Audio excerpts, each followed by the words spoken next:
कहाँ जा रहे हैं हम, कहाँ लेके जा रहे हैं इस देश को। हम भी हिंदू है, हमें गर्व है हिंदू होने का, लेकिन ये मतलब नहीं कि हम दूसरे की घृणा करें।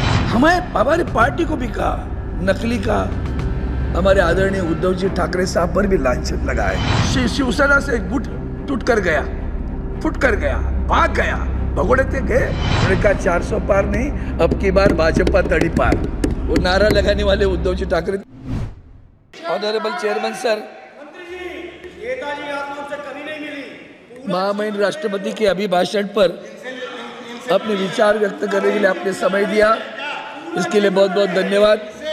शुरू में ये कहना चाहता हूँ, लल्लन जी, 1977 में जब नेताजी मुख्यमंत्री बने थे, सर हम क्या करें, हम बात करें कि नहीं करें? लल्लन जी अभी सुनिए, वो लल्लन जी अब मंत्री बने आप। लल्लन जी आपका वक्त पूरा हो गया, आप सुनो तो सही, दूसरों को भी सुनो प्लीज। सर आज मुझे एक अच्छी बात लगी, महात्मा गांधी जी का एक वाक्य है, स्पिरिचुअलाइज द पॉलिटिक्स।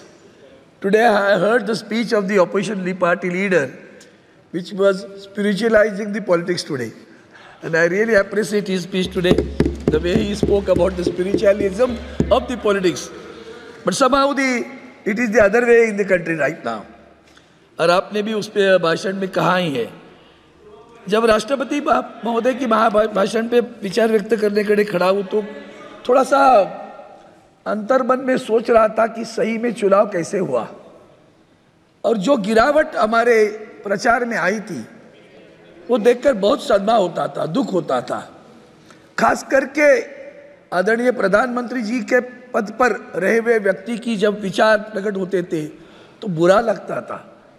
कहाँ जा रहे हैं हम, कहाँ लेके जा रहे हैं इस देश को हम, वही तो बता रहा हूँ। अभी आप सुन लीजिए ललन जी, ये इंडिया बनाना हमारा, you were there sir, honourable chairman sir, when we formed the India, he was there in the India. He was one of the members of the India today speaking the other way. Anyway, just I wanted to recollect the memory. He was there present in the Mumbai meetings also. Anyway, that I want to recollect. चुनाव के दरमियान जो कुछ हुआ वो बड़ा बुरा लगा। हमने पूरे देश में एक नफरत फैलाने की कोशिश की, हमने ध्रुवीकरण करना चाहा, और वो ध्रुवीकरण धर्म के विषय पर हो रहा था। हम भी हिंदू है, हमें गर्व है हिंदू होने का, लेकिन ये मतलब नहीं कि हम दूसरे की घृणा करें। और हम घृणा फैलाकर दीवारें खड़ी कर रहे थे, और दीवारें खड़े करने के लिए जो भाषा का प्रयोग हो रहा था वो इतना गिरा था कि बहुत दर्द हो रहा था कि देश के प्रधानमंत्री मंगलसूत्र की बात करते, देश के प्रधानमंत्री बोलते जिसके पास ज़्यादा जनता लोग हैं वो तुम्हारा मंगलसूत्र छीन कर लेके जाएंगे। हमें हमारी पार्टी को भी कहा, नकली का हमारे आदरणीय उद्धव जी ठाकरे साहब पर भी लांछन लगाए, लेकिन एक हमारे उद्धव जी ठाकरे साहब जिस ढंग से डट के खड़े रहे, और हमारे शरद पवार साहब हो, हमारे कांग्रेस के राहुल गांधी जी हो, सोनिया गांधी, ये सब मिलकर इंडिया बनाई। आप भी उसमें हैं, हमें बहुत खुशी है। हम संविधान की सुरक्षा के लिए खड़े हुए, हम जनतंत्र की सुरक्षा के लिए खड़े हुए, और उसकी बात जब करते हैं तो आदरणीय स्पीकर साहब ने जब भाषण किया मुझे बहुत मतलब दर्द हुआ कि इतना अच्छा माहौल पैदा हुआ था। आदरणीय राहुल गांधी जी विपक्ष के नेता बनकर वहाँ आए, उनको लेकर साथ में आदरणीय प्रधानमंत्री जी लेकर माननीय अध्यक्ष जी को वहाँ विराजमान कर दिया, और उसके बाद में भाषण करते समय वो 1975 में क्या हुआ बताने लगे। 55-50 साल की आप जख्म को खोलते हो, खरोचते हो तो खून ही निकल आता है। हम क्या करना क्या चाहते हैं, क्या बताना चाहते हैं, और महामहिम राष्ट्रपति जी आदरणीय महिला हमारी है, मैं नहीं हमारी, उनके भाषण में भी यह विषय आया तो मुझे बहुत ठेस पहुंची। संविधान खतरे में जब हम कहते तो यही बात है कि क्यों हम पुरानी जख्मों को खरोच कर खून निकल ले लाए हों। हम अपेक्षा करते कि कुछ अच्छे विचार हो जाए, आगे चले, तो आगे चलने के बजाय हम अलग चलते हैं। मैं जब भी सोचता हूं कि जैसे कि करप्शन की बात आती थी, are you really against corruption? I ask the question to Honorable Prime Minister, are you really against corruption? The way you have formed the government in Maharashtra, are you really against corruption? The charges have been made. The charges have, किसने आरोप लगाए sir? आदरणीय प्रधानमंत्री जी ने भोपाल की सभा में आरोप लगाए। एक हमारे आज हमारे वित्त मंत्री है महाराष्ट्र में, उनके ऊपर आरोप लगाए, कहा कि 75,000 करोड़ का घोटाला हुआ, आरोप लगाया। 8 दिन के अंदर वही शख्स इनके पार्टी में गया, ले लिए पार्टी, उसको पार्टी के साथ में विधायक भी गए और उनको बाद में राज्य का वित्त मंत्री बनाया। Are you really against corruption? Sir, इसके बावजूद और भी बात बता देता हूं कि जब और भी एक बात हुई, हमारे शिवसेना से गुट टूट कर गया, फुट कर गया, भाग गया, भगोड़े थे गए और उनको जाकर इलेक्शन कमीशन, मैंने परसों भी वही बात कही थी, इलेक्शन कमिश्नर गुलाम है, गुलाम है, सत्ता पक्ष का गुलाम है। बुरा लगता है कहने में sir, one has to be, ये सारी संस्थाएं, वो ईडी हो, सीबीआई हो, इनकम टैक्स हो, सारी संस्थाएं गुलाम पकड़े पर रखी है। तभी तो इन्होंने जब हम 146 सांसदों को सस्पेंड किया, उसमें कानून पास कर दिया। क्या कानून पास कर दिया? इलेक्शन कमिश्नर को चुनने के लिए एक समिति बनती थी, उस समिति में आदरणीय प्रधानमंत्री रहते, उस समिति और कौन रहेगा? उस समिति में इस देश के सर्वोच्च न्यायालय के सरन्यायाधीश थे, chief justice of India was there in the committee. इन्होंने लॉ पास किया नया, और उसमें चीफ जस्टिस ऑफ इंडिया को ही निकाल दिया।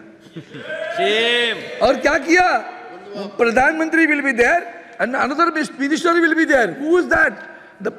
ही will be nominated by the prime minister. वो भी उसको डेजिग्नेट है क्या कौन सा मंत्री रहेगा, उसको नॉमिनेट कर देगा प्रधानमंत्री, नॉमिनेट जिसको नियुक्त करेंगे वो मंत्री रहेगा, और एक विपक्ष का 2:1। तो क्या होगा? कौन आएगा? Who will be the election commissioner? Is it judicious?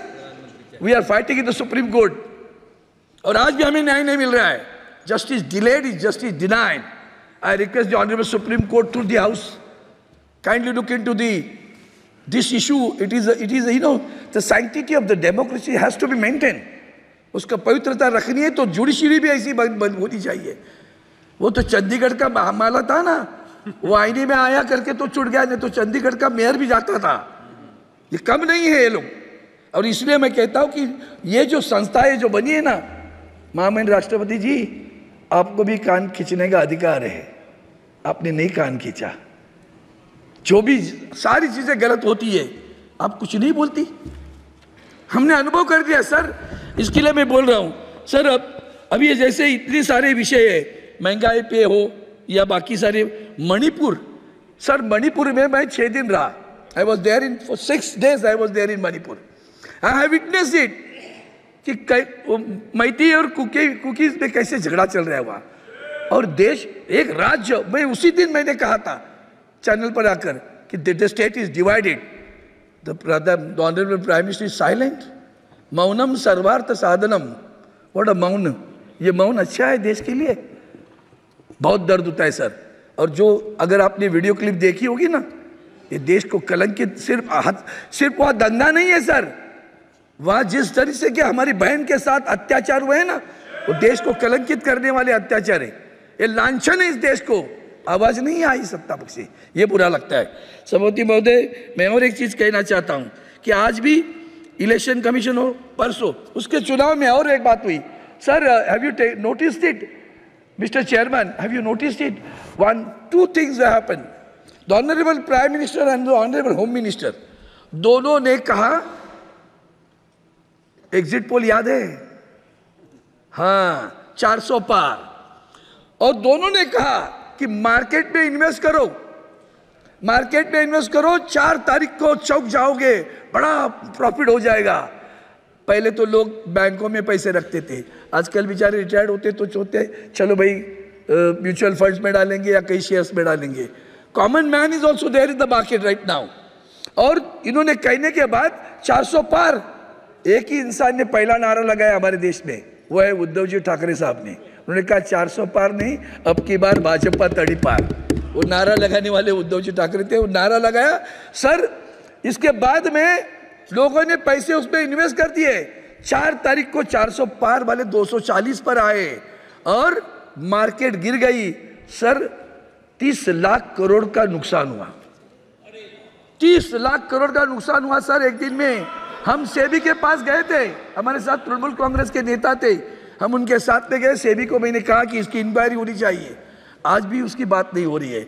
30 lakh crore किसके गए, किनके कहने पे गए?